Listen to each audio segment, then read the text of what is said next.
should be mining it for the things that uplift us. I'm a student of history. I just love history generally. And so I always, whenever I look at the countries that we look up to today, and I think about some of their history, I think, well, I don't see much different between them maybe 50, 100 years ago and Africa today. But I wonder, is there anything good for us to find in African history that we can use to inspire ourselves with? Thank you very much. And again, I want to join the others in saluting you for bringing us together on such a day, symbolic, but also challenging. And with your permission, I would like to commence by wishing a very present, even though absent individual, a happy birthday. A maker of history, because as Femi said just now, we make history all the time, and it's we who must decide just what kind of history we're making. And the person I have in mind, her name is Leah Sharibu, who's a prisoner of conscience, imprisoned by Boko Haram from Dapchi village.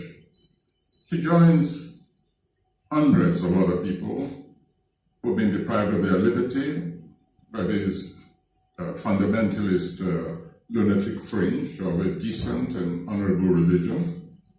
As many of us today also have fallen victim to one kind of fundamentalism or the other. Anybody who has a chance of passing a message to her, I would like her to know that she was celebrated in Washington quite recently. We noted her birthday. There was an event there. I was present. And a few days later, also in Turin, in Italy, where a poem, an ode, was launched in her name. We do not allow ourselves to forget her and others as well. History is a burden very often. That is why many people avoid it. They don't like to recall history. You brought us together here, and immediately I cite a number of people who evoke a whole panoply of history, both negative and positive. Yes, I'm afraid so. There she is by my side, the daughter of Nkrumah, and that is one kind of history. Thank you also for bringing me together, reuniting me with my ancient colleague, Tansir. There he sits. Yes, he teaches history, but his history is a reminder of both the negative and the positive. He's a practiced exile, like myself also, but of a much longer duration. A victim of the kind of history which is created by some of our leadership who betray frontline nationalists who, however, decide to write themselves into a very different kind of history. And so an intellectual, creative individual, he spent most of his years in exile. But then he was received and protected and allowed to flourish, to contribute to our intellectual heritage by yet another leader. That's the nature of history. And that is why I believe that those who expunge such a discipline from our schools, I think they decide to be taken out of history altogether. You can imagine my shock some years ago when I returned from one of my stretches outside, and I discovered, purely by accident, that history had been taken out of the curriculum of our schools. I couldn't believe it. I was in Lagos at the time. I remember asking Governor Fashola, I said, is it true in your schools, your governor, is it true that you don't teach history here? And he said, no, what happened was that at the central level, at the federal level, some minister decided at one stage or the other that this nation did not need history, or that it was impossible to teach history, or that it was difficult, or that books were not available, or teachers were not available. Some garbage like that. And this fellow was a minister in this country. So a lot of crime is committed against our upbringing, our advance. A lot of crime is done to our children. And it's unconscionable that these things happen and we allow them to go on for so long. And so our children grow up truncated, completely, intellectually truncated. A huge part of their brain is unused.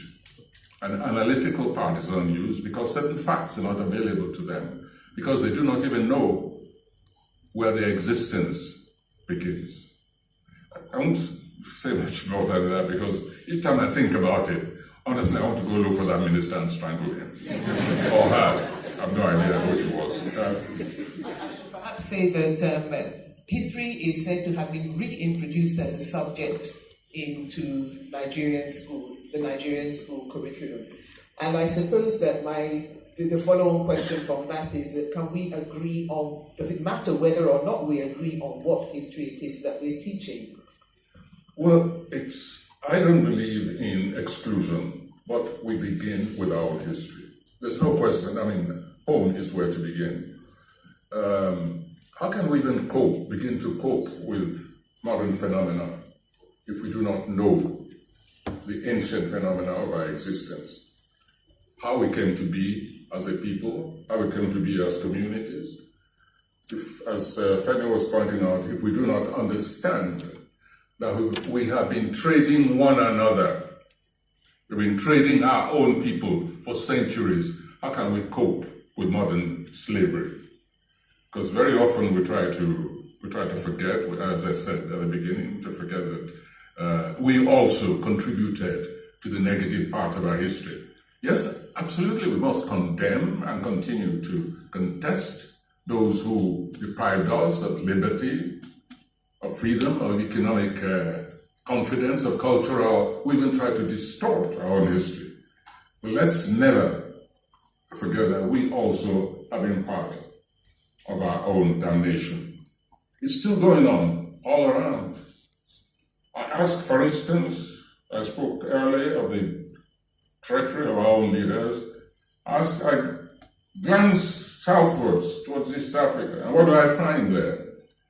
There's another musician being persecuted at the moment, Bob Wine, simply because he wants to challenge the status quo. I must ask Museveni, what kind of history do you want to write yourself into? You who began as a liberation force, but an untenable history. But today, he's repeating the same errors all over again. Here we have in Felade a tradition, the product of a tradition, of a history, beginning with this particular line, beginning with the Fonelayo Ranzam-Kuti, the famous burial.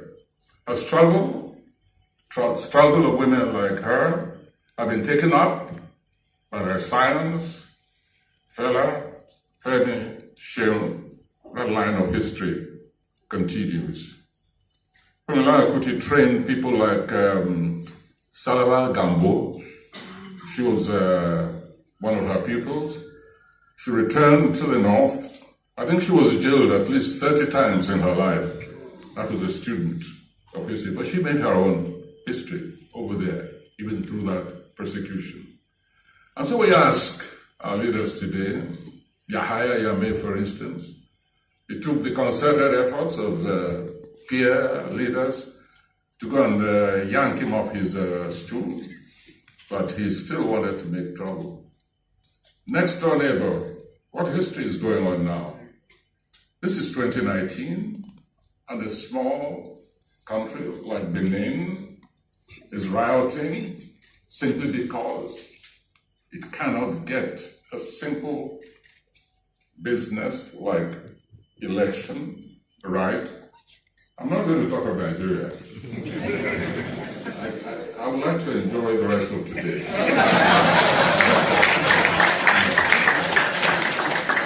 But next door, there it is.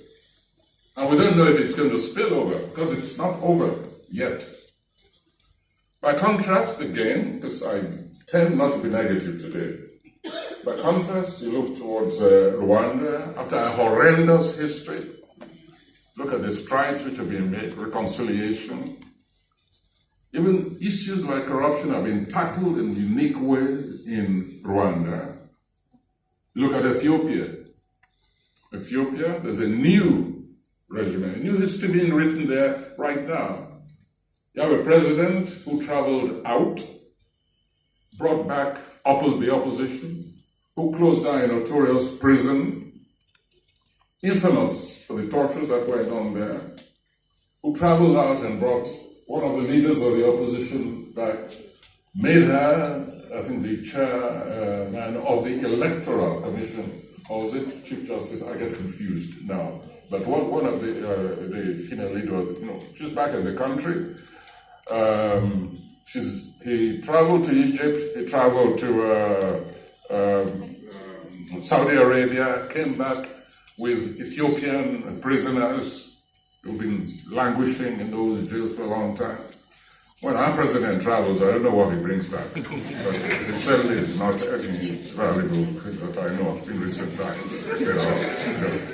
And so we must all be very honest with ourselves and know that the importance of history is not just as an academic exercise. It's a development exercise. Let me just, I don't want to monopolize the situation. I want to say, by the way, that I'm intimidated. I don't often sit near money. Not only am I in this citadel, anyway, you say you have a foundation, I'll be talking to you later.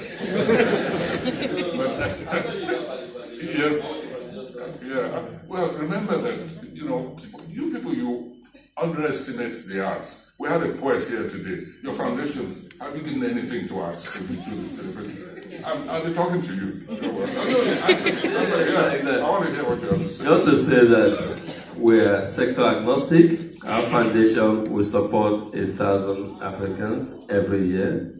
And we've supported over 7,000 young Africans from all 55 African countries, $5,000 non-refundable grant, and training, 12-week mentoring program, training for mentoring for us. People from the art and other areas are beneficiaries. And we believe that you never can tell where the development and the upliftment of Africa will come from. And we believe strongly in people like you, in what she is doing. I like how you describe Professor Jibril. It's quite interesting. And of course, Femi is doing it, and civil society too. So we support all sectors, but more importantly, it's all about Thanks. You'll the past and also the history. I'm satisfied.